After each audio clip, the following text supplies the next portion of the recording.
Hello students, आपका हमारे YouTube channel पर एक बार फिर से स्वागत है। स्टूडेंट्स, हम आपसे बात कर रहे हैं बायोकेमिस्ट्री की।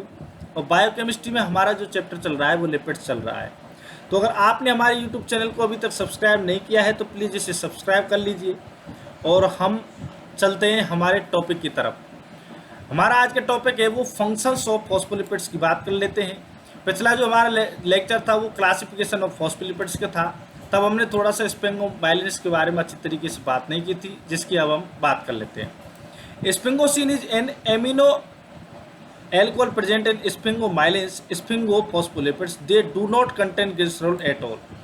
Sphingosine is attached by an amide linkage to a fatty acid to produce ceramide. Ceramide जो है ये जब एमाइड लिंकेज जो है फैटी एसिड से बना लेगा कौन स्पिंगोमाइसिन, तो सेरेमाइड बनेगा। Alcohol group of sphingosine is bounded to phosphoryl कोनिन इन स्पिंगोमाइलिन। स्पिंगोमाइलिन कैसे बनेगी? स्पिंगोमोसिन जो होती है एल्कोहल ग्रुप के साथ में जुड़ती है, किससे? फॉस्फोरिल कोलिन से।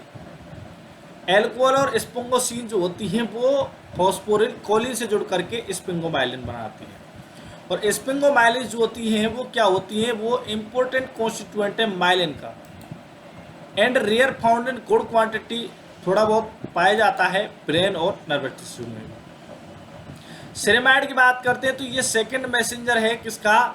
Regulating program cell. ये एपोप्टोसिस का जो है ये सेकंड मैसेंजर है। जो इसमें क्या होती है? प्रोग्राम सेल डेथ होती है कि भाई सेल को ख़त्म करना है। सेल साइकिल जो है उसमें भी ये काम में आता है। सेल डिफ्रेंशिएशन में भी ये काम में आता है। सेरेमाइड जो होता है उसमें 30 कार्बन की फैटी एसिड चेन होती है जो कि मेजर कंपोनेंट है स्किन का, और ये स्किन को वाटर परमिएबिलिटी से बचाता है। आगे बात समझ में। अब हम स्टूडेंट्स बात करते हैं आपसे फंक्शंस ऑफ फॉस्फोलिपिड्स की। Phospholipid constituent important group of compound lipids that perform a wide variety of functions. पहला फंक्शन है इसका, in association with proteins phospholipids form the structural components of membrane, regulate membrane permeability. Phospholipids जैसे lecithin है, सिफिलिन है and cardiolipin है in the mitochondria, वो भी बात कर चुके हैं। Maintain the confirmation of electron transport ETS components in the cellular respiration. तो ये सेलुलर रेस्पिरेशन में इसका फॉस्फोलिपिड्स का काम है। कंपोनेंट ऑफ मेम्ब्रेन में भी ये काम में आते हैं। Phospholipid participate in absorption of fat from the intestine. Phospholipids are essential for the synthesis of different lipoprotein and thus participate in transport of lipid. तो ये लिपिड्स के ट्रांसपोर्टेशन में भी काम में आते हैं। Accumulation of fat in liver, fatty liver can be prevented by phospholipids, hence they are regarded as lipotropic factors. तो ये lipotropic factors के रूप में भी phospholipids काम में आते हैं। Arachidonic acid as an unsaturated fatty acid liberated from phospholipid serve as a precursor of synthesis of eicosanoids, eicosanoids, prostaglandins, prostacyclins and thromboxanes। तो ये क्या है? ये प्रिकर्सर भी हैं। किस किस का सिंथेसिस अगर होता है? इकोसेनोइड्स का, जैसे प्रोस्टाग्लैंडिन्स का, प्रोस्टासाइक्लिन्स का, थ्रोम्बोक्सोन्स का।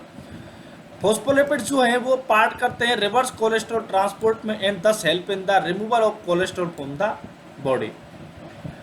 Phospholipid act as surfactant agents lowering surface tension. For instance dipalmitoyl phosphatidylcholine is important lung surfactant. Respiratory distress syndrome in the infant associated with insufficient production of this surfactant. Cephalins जो होती हैं important group of phospholipids होती हैं, participate blood को क्लोटाइन में लेती हैं। अगर फॉस्फेटाइडिल इनोसिटोल की बात, अगर फॉस्फेटाइडिल इनोसिटोल की बात करते हैं तो ये सेकंड मैसेंजर है किसका? इनोसिटोल ट्राइफॉस्फेट और diacyl glycerol that are involve in the action of some hormones. तो ये 9 जो काम हैं ये किसके हो गए हैं? ये फॉस्फोलिपिड्स के हैं। पहला तो क्या है? ये मेम्ब्रेन जो है उसके कंपोनेंट्स, ठीक है। दूसरा क्या है कि ये जो माइटोकॉन्ड्रिया है उसमें इंपॉर्टेंट वर्क करते हैं, ईटीएस में काम में देते हैं, क्योंकि वहाँ पर रेस्पिरेटरी सिस्टम में वो काम आता है, तो रेस्पिरेशन में ये काम में आते हैं। तीसरा काम इनका ये है कि एब्जॉर्प्शन में फैट के में ये काम में आते हैं। अगर चौथे काम की बात करते हैं तो ये लिपिड्स का ट्रांसपोर्ट भी करते हैं। 5 ये क्या है, फैटी लीवर हो जाता है तो ये उसको दोबारा चेंज करते हैं, जिसमें लाइपोट्रोपिक फैक्टर के रूप में काम में आते हैं। और कुछ जैसे ईकोसाइनेट्स होते हैं उनके प्रीकर्सर हैं, जैसे प्रोस्टाग्लैंडिन हमारे लिए जरूरी है, प्रोस्टासाइकिल जरूरी है, थ्रोम्बिक जोश जरूरी है। अगर हम बात करते हैं कोलेस्ट्रॉल है, तो कोलेस्ट्रॉल को वापस रिकवर करने के लिए बॉडी में, यानी कि अगर ज़्यादा हो गया है तो उसको कम करने के लिए ये फॉस्फोलिपिड्स काम में आते हैं। मेन इंपॉर्टेंट वर्क और ये है कि जो लंग्स जो होता है उसमें सर्फेक्टेंट के रूप में काम में आते हैं, जिससे चिपकते नहीं हैं। ठीक है, तो उसमें क्या काम आता है, उसमें काम आता है ये आ सकता है कि जो सर्फेक्टेंट के रूप में जो है वो कौन सा फॉस्फोलिपिड काम में आता है।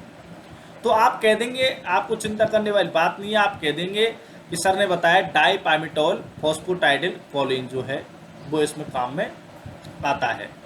ठीक है, और जो सिपेलिन्स जो होते हैं वो काम में आते हैं ब्लड क्लॉटिंग में, और फॉस्फोटाइडिल इनोसिटोल जो होते हैं वो सेकंड मैसेंजर होते हैं किसके, इनोसिटोल ट्राइफॉस्फेट और ट्राई एसाइल ग्लिसरॉल, जो कि हार्मोन्स के एक्शन में बहुत इंपॉर्टेंट काम में आते हैं। तो स्टूडेंट्स, हमने आपसे फंक्शंस ऑफ फॉस्फोलिपिड्स की इस वीडियो में बात की, आपको समझ में आया हो। आप वीडियो को लाइक करें, कमेंट करें, शेयर करें, चैनल को सब्सक्राइब जरूर करें। धन्यवाद।